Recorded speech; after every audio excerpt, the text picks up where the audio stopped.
Así que bueno, ya se encuentra con nosotros aquí, a quien además le agradecemos que nos tome la llamada, Alan Carmona Gutiérrez, integrante del colectivo Un Salto de Vida. Se encuentra con nosotros. Alan, muy buenos días. Bienvenido. Tenía como año y medio, 2 años que no platicábamos. Ya los habíamos entrevistado antes precisamente sobre el tema y lejos de resolverse, esto más bien se está demostrando que ha sido una pesadilla y un infierno. Alan, buenos días. ¿Qué tal, Ernesto? Muy buenos días, Alberto. Gracias por el espacio de nuevo, encontrarnos acá. Bienvenido. Pues cuéntanos, Alan, pues esto, pues que se ha demostrado y que ya la propia Comisión Estatal de Derechos Humanos del Estado de Jalisco, pues ha hecho pública esta recomendación y con daños a la salud tremendos, incluyendo niños, niñas, personas de la tercera edad, etcétera, etcétera. Alan, cuéntanos.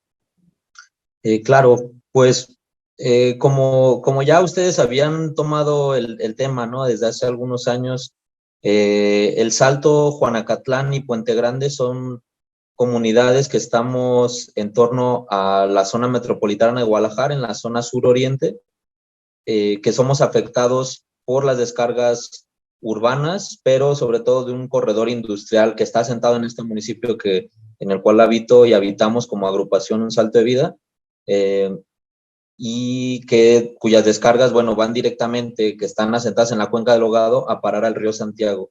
En esta zona de mayor conflictividad ambiental, porque no solamente son las descargas industriales, las descargas de la ciudad, sino también el basurero Los Laureles, que es el basurero metropolitano más grande del occidente del país, a donde hasta hace noviembre de 2001 llegaban más de 5,000 toneladas diarias de basura, y está también el penal de máxima seguridad de Puente Grande, está el centro de distribución de occidente de Pemex, bueno, es una zona de sacrificio, un paraíso para el capital, en donde no se ha regulado de ninguna manera toda esta producción de toxicidad que, como bien comentas, termina repercutiendo en la salud de la población, sobre todo en la más vulnerable, que son niños, niñas y población adulta, pero que cada vez más se ven jóvenes de 20, 25, 30, 35 años que padecen estas graves afectaciones por esta acumulación de tóxicos en el cuerpo a lo largo de los años. Y este estudio que se dio a conocer hace un par de años, que nosotros reclamábamos como un ocultamiento deliberado para perpetrar este genocidio silencioso y para procurar que la actividad industrial no cese, es que presentamos esta queja. Más de 1,580 personas de estas comunidades presentamos la queja ante la Comisión Estatal. Ellos inician la investigación desde entonces. Desgraciadamente, bueno, tarda más de 2 años de investigación. Se atraviesa la pandemia, se retrasan también las respuestas de las autoridades que se les está notificando de nuestro reclamo para que permitirles pues que argumenten. Y a final de cuentas también este intento de encubrimiento por parte de la Secretaría de Salud de Jalisco a los funcionarios responsables, como el doctor José Mario Márquez Amezcua, que entonces fungía como como director general de Salud Pública y posteriormente como director general de Promoción y Prevención de la Salud, seguía fungiendo hasta esta administración de Enrique Alfaro, desde aquel 2009 a 2011, que es cuando se realiza el estudio. Entonces, bueno, a pesar de estos retrasos que hubo por parte de las secretarías involucradas, la Comisión Estatal de Derechos Humanos la semana pasada emite esta recomendación bastante exhaustiva, la investigación que realizó, y con todas las pruebas documentales que nombran con sus encargos, en qué momento, a través de qué oficios, con sus nombres y apellidos y los cargos actuales que tienen, de todos los responsables de este ocultamiento, que no es otra cosa sino un crimen de Estado, ¿no? Lo ponemos así porque esos jóvenes, 330 niños y niñas que representaban a la población en su conjunto, pues han padecido afectaciones, secuelas y como bien comentas, ¿no? Día con día vivimos el cuidar a nuestros enfermos, el enterrar a nuestros muertos por enfermedades impuestas, enfermedades asociadas a esta actividad urbana e industrial. Ya, hay un párrafo que ahorita que usted, bueno, le vamos a pegar también este informe, esta recomendación que emite la Comisión Estatal de Derechos Humanos. Te acabo de pegar la imagen de ese párrafo, Leonardo, si me haces favor.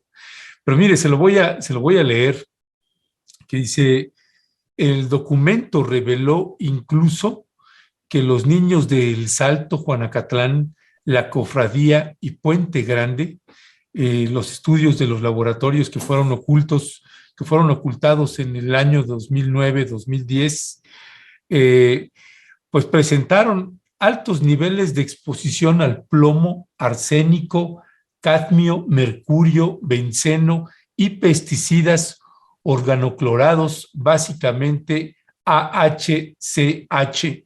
Incluso algunos rebasaron los límites de seguridad biológica para población adulta ocupacionalmente expuesta, así como para población infantil.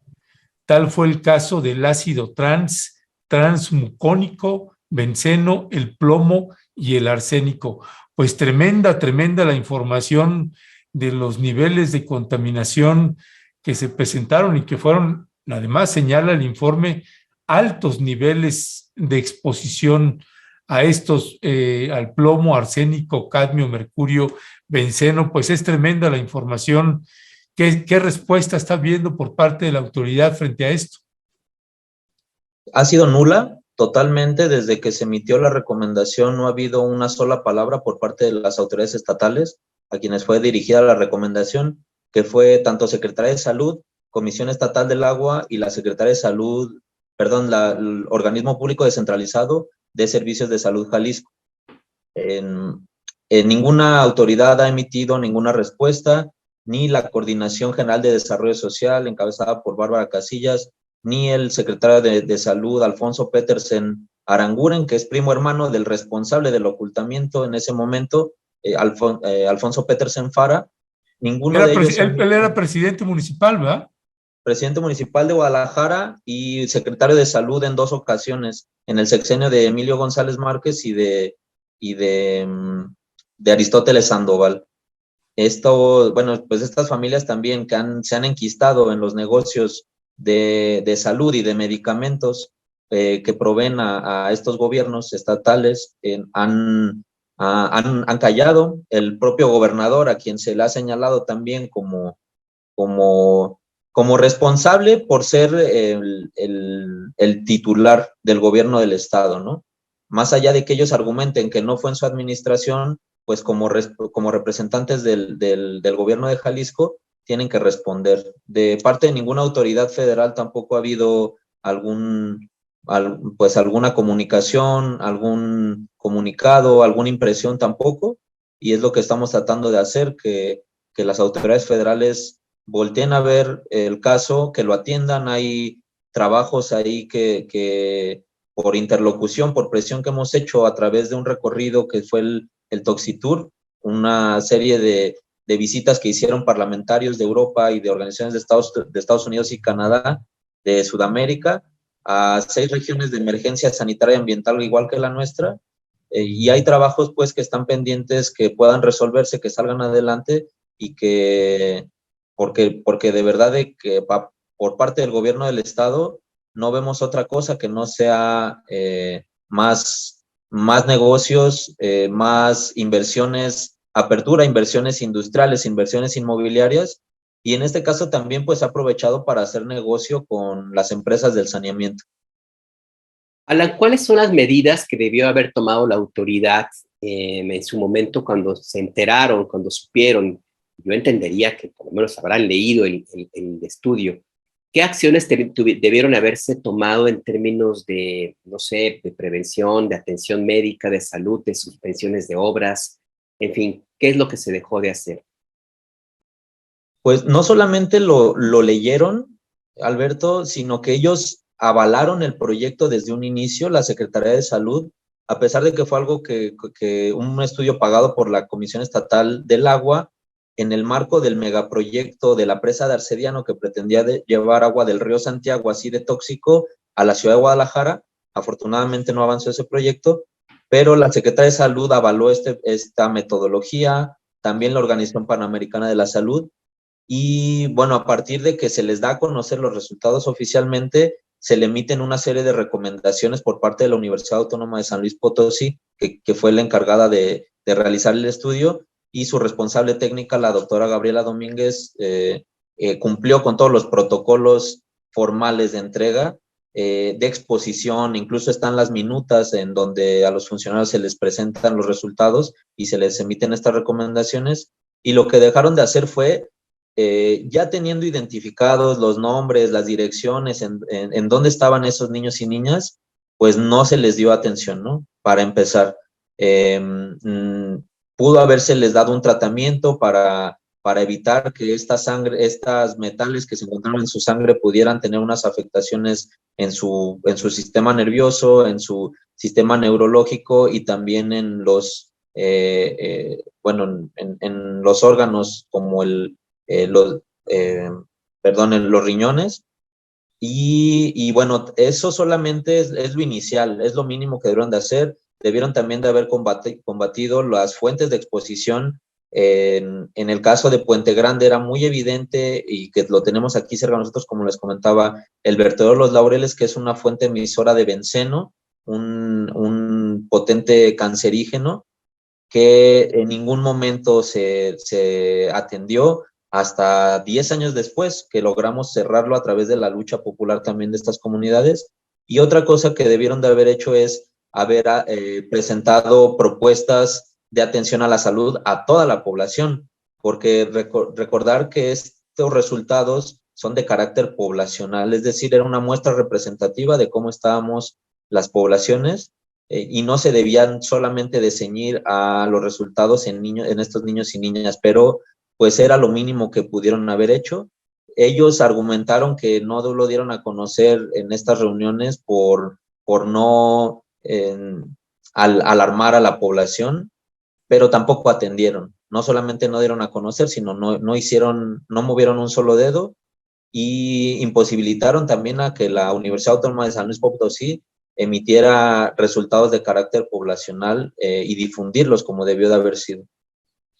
Si bien, mi querido Alan Carmona, si bien pues es difícil reparar los daños cuando hay afectaciones a la vida, a la integridad, a la salud, pues hay algo que se llama reparación integral. ¿Y cuál es la reparación integral que tendría que haber precisamente para estas familias y pueblos afectados?